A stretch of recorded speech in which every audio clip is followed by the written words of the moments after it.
Hi, ಎಲ್ಲರಿಗೂ ನಮಸ್ಕಾರ. Welcome back to my channel. ಇದು ಶುಕ್ರವಾರದ ವ್ಲಾಗು. ಶುಕ್ರವಾರ ಬೆಳಗ್ಗೆಯಿಂದ ವ್ಲಾಗ್ನ ಸ್ಟಾರ್ಟ್ ಮಾಡ್ತಾಯಿದ್ದೀನಿ.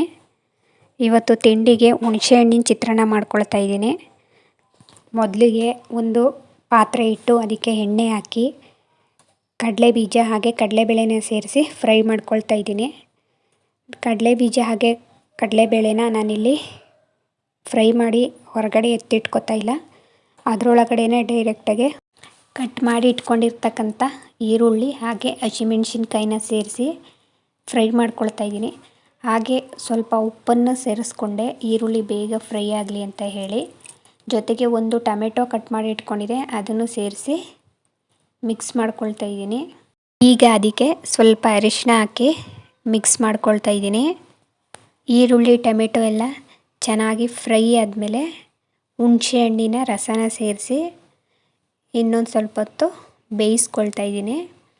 ಕೊನೆಯಲ್ಲಿ ಕೊತ್ತಂಬರಿ ಸೊಪ್ಪು ಹಾಗೆಯೇ ಕರಿಬೇವಿನ ಸೊಪ್ಪು ಸೇರಿಸಿ ಮಿಕ್ಸ್ ಮಾಡಿಕೊಂಡ್ರೆ ಹುಣಸೆಹಣ್ಣಿನ ಚಿತ್ರಾನ್ನ ರೆಡಿ ಆಯಿತು.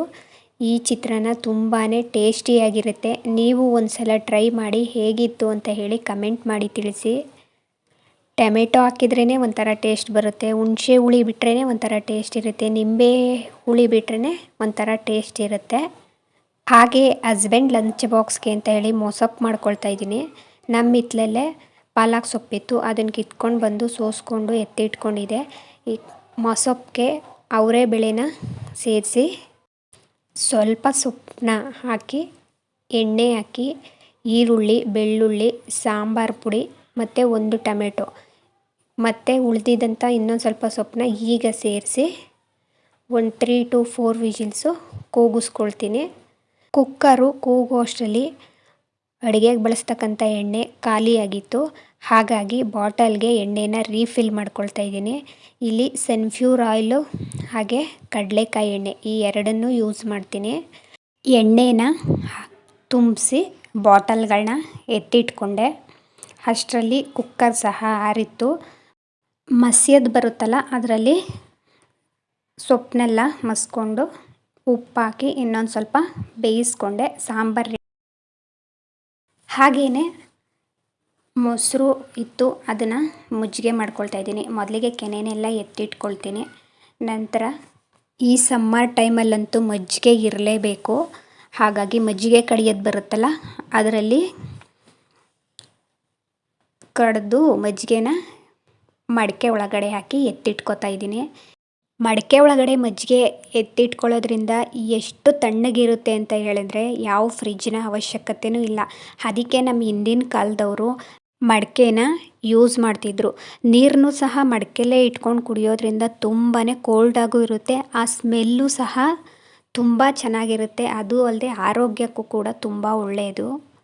ಆದರೆ ಈ ಫ್ರಿಜ್ನಲ್ಲಿ ಇಟ್ಕೊಂಡು ಕುಡಿಯೋದ್ರಿಂದ ಆರೋಗ್ಯಕ್ಕೂ ಒಳ್ಳೆಯದಲ್ಲ, ತುಂಬಾ ಸಮಸ್ಯೆಗಳನ್ನ ಎದುರಿಸ್ಬೇಕಾಗುತ್ತೆ. ಸಮ್ಮರ್ ಟೈಮಲ್ಲಿ ಮಜ್ಜಿಗೆ ಅಂತೂ ನಮ್ಮ ಮನೇಲಿ ಪ್ರತಿದಿನ ಇದ್ದೇ ಇರುತ್ತೆ. ಊಟ ತಿಂದ ಮೇಲೆ ಒಂದು ಗ್ಲಾಸ್ ಮಜ್ಜಿಗೆ ಕುಡಿದ್ರೇ ಒಂಥರ ಸಮಾಧಾನ.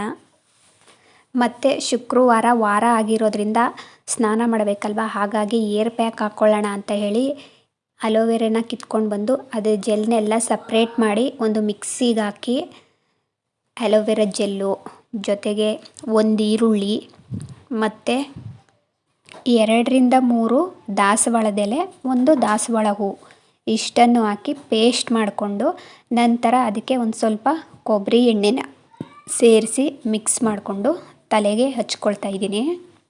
ಇದು ಪ್ಯೂರ್ ಕೊಬ್ಬರಿ ಎಣ್ಣೆ, ಇದನ್ನಾದರೂ ಯೂಸ್ ಮಾಡ್ತೀನಿ, ಅಥವಾ ಪ್ಯಾರಾಚೂಟ್ ಕೋಕೋನಟ್ ಆಯಿಲ್ ಇದನ್ನು ಯೂಸ್ ಮಾಡ್ತೀನಿ. ನಾನು ಇವೆರಡೇ ಆಯಿಲ್ನೇ ಯೂಸ್ ಮಾಡೋದು.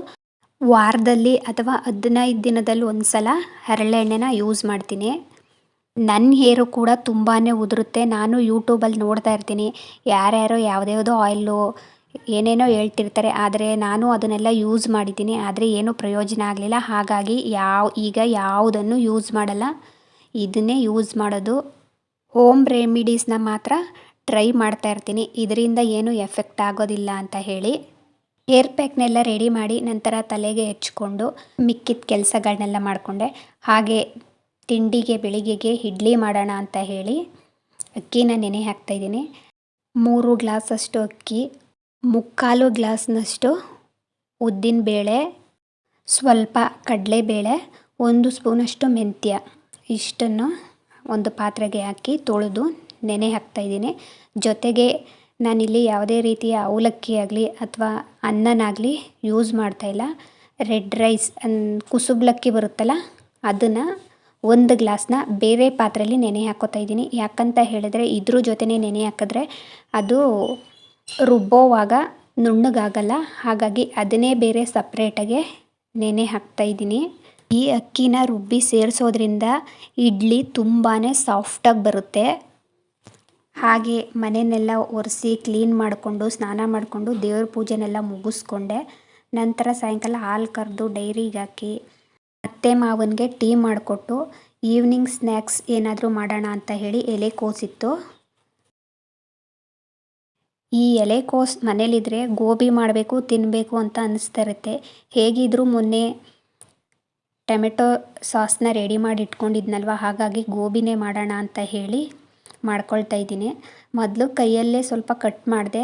ನಂತರ ಚಾಪರ್ ಇತ್ತಲ್ವ ಅದರಲ್ಲಿ ಕಟ್ ಮಾಡೋಣ ನೋಡೋಣ ಅಂತ ಹೇಳಿ ಸಣ್ಣಕ್ಕೆ ಪೀಸ್ ಮಾಡಿ ಚಾಪರ್ ಒಳಗಡೆ ಹಾಕಿ ಈ ಥರ ಮಾಡಿಕೊಂಡೆ. ಆರಾಮಾಗಿ ಈಸಿಯಾಗಿ ಕಟ್ ಮಾಡ್ಕೋಬೋದು. ಸಣ್ಣದಾಗೆ ಬರುತ್ತೆ, ಬೇಗನೂ ಸಹ ಆಗುತ್ತೆ. ಕಟ್ ಮಾಡಿದ್ದಾದಮೇಲೆ ಅದನ್ನು ನೀರಲ್ಲಿ ನೆನೆ ಹಾಕಿ ಒಂದು ಸ್ವಲ್ಪ ಉಪ್ಪು ಹಾಗೆ ಅರಿಶಿನ ಸೇರಿಸ್ತಾ ಇದ್ದೀನಿ.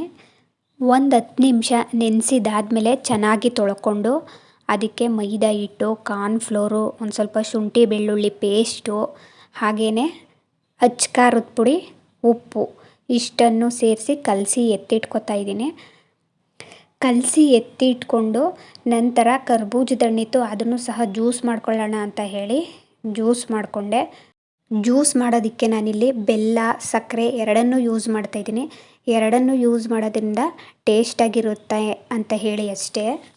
ಜ್ಯೂಸ್ ರೆಡಿ ಮಾಡಿ ಎಲ್ರಿಗೂ ಕೊಟ್ಟು ನನ್ನ ಹಸ್ಬೆಂಡ್ಗೂ ಸಹ ಸ್ವಲ್ಪ ಎತ್ತಿಟ್ಟೆ. ಯಾಕಂದರೆ ಅವರು ಕೆಲಸ ಮುಗಿಸ್ಕೊಂಡು ಬರೋದು ನೈಟ್ ಆಗುತ್ತೆ, ಹಾಗೆ ಬಂದು ಕುಡಿತಾರೆ ಅಂತ ಹೇಳಿ.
ಜ್ಯೂಸನ್ನ ಮಾಡಿ ಇಟ್ಕೊಂಡೆ. ಹಾಗೆ ನೆಂಟರು ಬಂದಿದ್ದರು, ಅವ್ರಿಗೂ ಸಹ ಕೊಟ್ಟು ಅವ್ರಿಗೂ ಗೋಬಿನ ಮೊದಲೇ ಹಾಕ್ಕೊಟ್ಟಿದ್ದೆ.